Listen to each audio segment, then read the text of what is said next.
Prince Andrew lives in a 30-room mansion. He pays almost nothing for it. Meanwhile, Prince William and Kate Middleton just agreed to pay £300,000 a year for a smaller house on the same estate.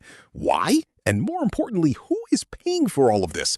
Today, we are breaking down the royal rent scandal that has insiders talking, taxpayers angry, and William quietly trying to save the monarchy's reputation. Let's get into it.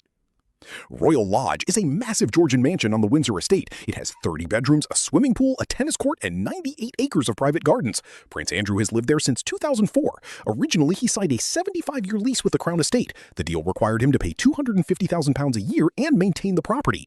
But then came the Epstein scandal. Andrew stepped back from royal duties in 2019. He lost his public funding, and suddenly he claimed he could not afford the rent. According to multiple reports, Andrew negotiated a new deal. The exact terms are private, but royal experts say he now pays what is called peppercorn rent. That means a symbolic amount, often as low as £1 a year. So while British families struggle with rising housing costs, a disgraced prince lives in a 30-room mansion for the price of a cup of coffee. And that is not the worst part. King Charles has reportedly wanted Andrew out of Royal Lodge for years. The property is too large, too expensive to maintain, and the optics are terrible. In late 2025, rumors swirled that Charles offered Andrew a smaller property on the estate, Frogmore Cottage, which was previously used by Prince Harry and Meghan Markle. Andrew refused. According to royal author Robert Hardman, Andrew told friends he would never leave Royal Lodge. The standoff continued. Meanwhile, the Crown Estate was spending hundreds of thousands of pounds each year just to maintain the aging mansion. Repairs to the roof alone cost over £150,000. Taxpayers were not directly paying Andrew's rent, but the Crown Estate's profits go to the Treasury. Every pound spent on Royal Lodge is a pound not going to public funds. And that is where Prince William enters the picture.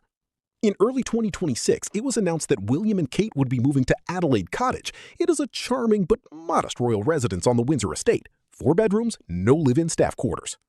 And here is the detail that shocked royal watchers. William and Kate are paying £300,000 a year in rent. That is significantly more than the market rate for a property of that size. Royal experts believe they are deliberately overpaying. Why?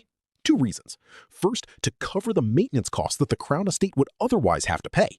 Second, to send a very public message. William wants to be seen as a future king who does not take taxpayer money for granted. He wants to contrast himself directly with his uncle. One royal source told the Sunday Times, quote, "William is acutely aware of the public mood. He does not want to be seen as part of the old guard that lives off the state." Kate, according to the same source, pushed for the move. She reportedly found the idea of living rent-free embarrassing given the cost of living crisis in Britain. So what do royal commentators make of all this? Veteran royal correspondent Jenny Bond told the BBC that this is, quote, "a masterstroke in royal PR." Bond argues that William is doing something his father never did, publicly distancing himself from family scandals by making personal financial sacrifices. Other experts call it part of William's modernization strategy. He knows that when he becomes king, the monarchy will face intense scrutiny over public funding. Every palace, every carriage, every ceremony will be questioned. By overpaying for a modest home now, William is building credibility for the future. But there is also a darker interpretation. Some critics say William is quietly trying to force Andrew out. If the future King of England is paying market rates, how can his disgraced uncle continue to pay nothing? The pressure on Andrew is now greater than ever, and that may be exactly what William wants. Here is why the story matters beyond royal gossip. The British monarchy survives on a delicate contract with the public. In exchange for ceremonial roles and tourism revenue, the royals are expected to live with restraint. Andrew broke that contract. He did not just embarrass the family, he made the entire institution look out of touch. William and Kate are trying to repair that damage, not with speeches or interviews, with actions, with a rent check.